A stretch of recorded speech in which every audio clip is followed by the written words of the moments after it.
ദിലീപ് വളരെ വലിയ പ്രതീക്ഷയിലാണ്. നിലമ്പൂരിനെ സംബന്ധിച്ചുള്ള ചിത്രം വളരെ വ്യക്തമായി കഴിഞ്ഞു. അവിടെ ദിലീപിന്റെ സ്ഥാനാർത്ഥി എം സ്വരാജ് കാതങ്ങൾക്ക് അകലെയാണ് ഈ മറ്റു സ്ഥാനാർത്ഥികളെക്കാൾ. കാരണം നിലമ്പൂരിലെ ജനങ്ങൾക്ക് കിട്ടാവുന്ന ഏറ്റവും നല്ലൊരു സ്ഥാനാർത്ഥി പ്രതിപക്ഷ ഭരണകക്ഷി ഭേദമന്യേ ജനങ്ങളെ ഏറ്റെടുത്തൊരു സ്ഥാനാർത്ഥിയാണ് എം സ്വരാജ്. പ്രത്യേകമായ രീതിയിൽ ഒരു വിശകലനത്തിന് പോലും ആവശ്യമില്ല.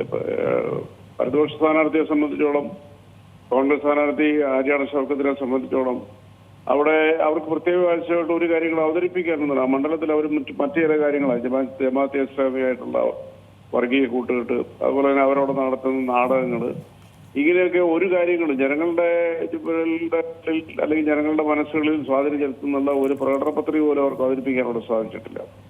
തന്നെയുമല്ല LDF സ്ഥാനാർത്ഥിയെ സംബന്ധിച്ച് അനുകൂലമായ ഘടകങ്ങളാണ്. ഒരു പ്രതികൂല ഘടകവുമില്ല. ഒന്ന്, നാട്ടുകാരനായ സ്ഥാനാർത്ഥികളെല്ലാം നാട്ടുകാരാണ്. പക്ഷേ നിലമ്പൂരിൽ നിന്ന് ജനിച്ചു വളർന്ന് വിദ്യാഭ്യാസം കാലഘട്ടത്തിൽ തന്നെ SFIയിലൂടെ പ്രവർത്തിച്ച് കേരളത്തിന്റെ തന്നെ ഒരു പൊതു ശബ്ദമായി മാറിയ, കേരളത്തിലെ വലിയ പ്രതീക്ഷയുള്ളൊരു ഭാവിയുടെ വാഗ്ദാനം എന്ന് തന്നെ പറയാവുന്ന രീതിയിലുള്ള യുവ സ്ഥാനാർത്ഥിയാണ് എം സ്വരാജ്. എം സ്വരാജിനെ സംബന്ധിച്ചോളം പറയുകയാണെന്നുണ്ടെങ്കിൽ അദ്ദേഹത്തിനെ ജനങ്ങൾ കാണുന്നത് കേരളത്തിന്റെ തന്നെ ഒരു ഭാവി ഭരണകർത്താവെന്നുള്ള രീതിയിലാണ്. അത് കേരളം ഒട്ടും എവിടെ വന്നാലും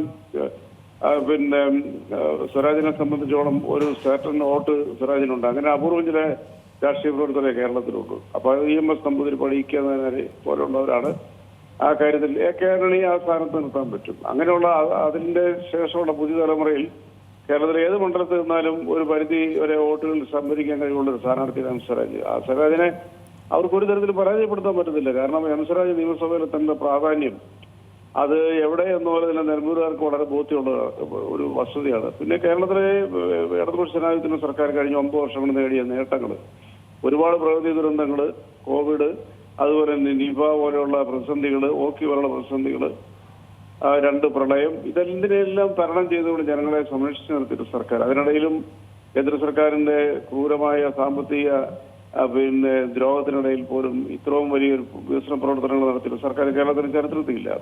അപ്പൊ അതുകൊണ്ട് അതെല്ലാം നേട്ടങ്ങളായിട്ട് തന്നെ ജനങ്ങളുടെ മനസ്സിൽ അവതരിപ്പിക്കാൻ കഴിഞ്ഞു. പ്രവർത്തകരെല്ലാം വളരെ ആവശ്യത്തിലാണ്.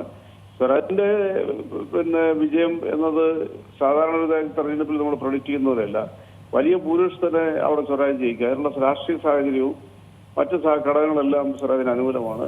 തന്നെയല്ല മറ്റു സ്ഥാനാർത്ഥികളും BJPയുടെയും അതുപോലെ തന്നെ സ്വതന്ത്ര സ്ഥാനാർത്ഥികളൊന്നും ഇതിനകത്ത് ഒരു പ്രസക്തി വരില്ല, അപ്രസക്തമാണ്. അവിടെ മത്സരം UDF LDF തന്നെയാണ്. അതാണ് ഞാൻ പറഞ്ഞത്, വലിയ രീതിയിലുള്ള ഒരു വലിയ മാറ്റത്തിന്റെ ഒരു പ്രതിധ്വനി അവിടെ നിലമ്പൂരിൽ നിന്നും നമുക്ക് കേൾക്കാൻ പറ്റും. അവിടെ കവർ ചെയ്യുന്ന മാധ്യമങ്ങൾ പോലും സ്വരാജിനെ സംബന്ധിച്ചോളമുള്ള ജനങ്ങളുടെ താല്പര്യങ്ങൾ എല്ലാം നമ്മുടെ മുമ്പിൽ കൊണ്ടുതരുന്ന യാഥാർത്ഥ്യങ്ങളാണ്. അപ്പൊ അതുകൊണ്ട് നിലമ്പൂരിനെ സംബന്ധിച്ചുള്ള പ്രഡിക്റ്റബിൾ ആയിട്ടുള്ള തെരഞ്ഞെടുപ്പാണ് അവിടെ LDF സ്ഥാനാർത്ഥി സ്വരാജ് വലിയ മാർജിനിൽ, തൊട്ടടുത്ത സ്ഥാനാർത്ഥിയെക്കാരും വലിയ മാർജിനിൽ തന്നെ ജയിക്കുന്നുള്ള കാര്യം ഉറപ്പാണ്.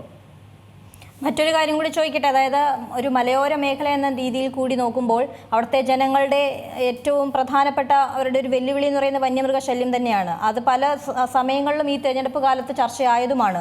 ഏറ്റവും ഒടുവിൽ നമുക്കറിയാം നിലമ്പൂരിൽ ഷോക്കേറ്റ് മരിച്ച വിദ്യാർത്ഥി, അതുമായി ബന്ധപ്പെട്ട വലിയ വിവാദമാവുകയും ചെയ്തതാണ്. ഈ വിഷയങ്ങളൊക്കെ ഈ തെരഞ്ഞെടുപ്പിൽ പ്രതിഫലിക്കാൻ സാധ്യതയില്ലേ? തീർച്ചയായിട്ടും മലയോര മേഖലയിൽ ജനങ്ങൾ അനുഭവിക്കുന്ന വന്യജീവി ആക്രമണത്തിന്റെ പ്രശ്നങ്ങൾ കൃത്യമായ രീതിയിലൂടെ ചർച്ച ചെയ്യപ്പെടും. അവിടെ ചർച്ച ചെയ്യുന്നുണ്ട്. നിലമ്പൂരിൽ ഏതാണ്ട് 60% ജനങ്ങൾ ഇതുമായിട്ട് ബന്ധപ്പെട്ടുള്ളവരാണ്. ഇതെങ്ങനെയാണൊക്കെ ഇന്ത്യയിൽ അടിച്ചമർത്തപ്പെട്ടത് അല്ലെങ്കിൽ ഇന്ത്യയിൽ അടിച്ചേൽപ്പിക്കപ്പെട്ടത്? ഇത് 1972 കോൺഗ്രസ് സർക്കാരിനുള്ളതൊരു വനനിയമമാണ്. ഇപ്പോൾ BJP സർക്കാർ വന്നതിന് ശേഷം അത് കർശനമായ നടപടികൾ സ്വീകരിച്ചിരിക്കുക അതിന് അനുകൂലമായിട്ട്. അപ്പോൾ കേന്ദ്ര സർക്കാരിന്റെ ഭാഗത്തു നിന്ന് മാത്രം എടുക്കാവുന്ന ഒരു തീരുമാനം. കേരള സർക്കാരിന് ഇതിനകത്ത് യാതൊരു അധികാരവും ഇല്ല.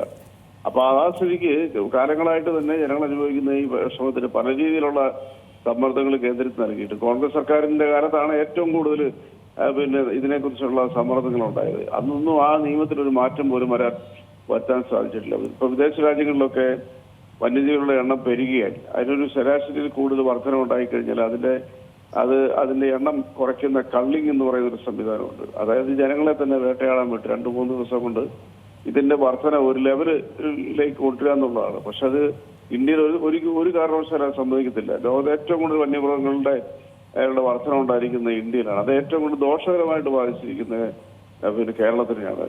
കേരളത്തിലെ ഏതാണ്ട് 1,40,00,000 ജനങ്ങൾ താമസിക്കുന്നത് ഈ